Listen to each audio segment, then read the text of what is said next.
به تعبیر مولانا میگه انسان ها وقتی به معراج انسانیت رسیده میتونه که نیروی عشق در درونشان زنده و فعال شود.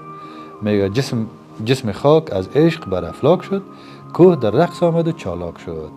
میگه جسم خاکی که به افلاک یعنی به آسمان ها عروج میکنه از برکت عشق است. میگه عشق چیزی است که کوه را در رقص میاره و چالاک میسازه. اما تو یک نیروی متحرک و داینامیک است. میتوان پروازهای امروزی بشر را به فضا و کرات دیگر با وسایل تکنیکی نیز زاده عشق انسان به ترقی و تعالی مادی دانست. یعنی عشقی که انسان امروز به هنر و به تکنیک و فناوری ها داره، این سبب شده که انسان به آسمان ها به فضا و کرات پرواز کرده بتانه.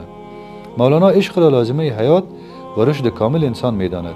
فریادهای روحی و زبانی پیامبران، خداپرستان و دعوتگران راه حق را با قبول زجر و مرگ به سوی خدا جل جلاله جاذبه از این عشق اعلام میکند. میگه در فلسفه مولانا یگانه نیرویی که پیامبران و دعوتگران و انسانهای مؤمن تاریخ آماده ساخته بود که هر نوع زحمت و مشقت ها را قبول کنند در مسیر دعوت و مبارزاتشان به خاطر اعلای کلمت الله، میگه او نیرو فقط عشق به خدا جل جلاله و عشق به آرمان‌های مقدس انسانی است.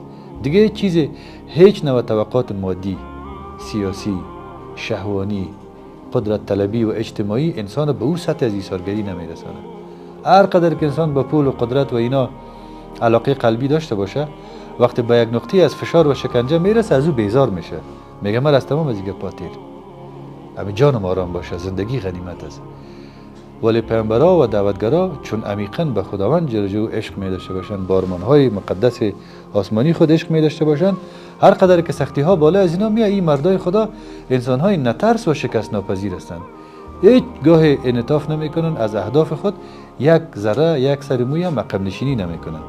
میگی به اثر عشق پیدا شده بر از اونا. مولانا از قلب‌های خالی از آتش عشق خدا و عشق انسانیت و آزادگی بیزاری میجوید و میگوید آتش است این بانگ نای و نیست باد، هر کی این آتش ندارد نیست باد. میگه فریادهایی که از حلقوم دعوتگرا و مبارزین و انقلابیون بیرون میشه، این میگه این فریادها هوا نیست، این آتش است که در قلب یک انسان پیدا میشه و باز در زبان و در حرکاتش بیرون میشه. هر کسی که میگه نمی آتش نداشته باشه او نیست باد، یعنی او انسان نیست، او یک حیوان است یا حتی پستر از حیوان است.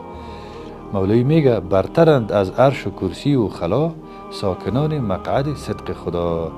کسایی که به کمال تقوا و پرهیزگاری میرسن، یعنی به کمال رشد روحی خود میرسن، خداوند جل جلاله در آخرت باز اونا را در مقعد صدق جای میده، یعنی در مقام راستی، در سایه لطف و مهربانی پروردگار برش جای میده.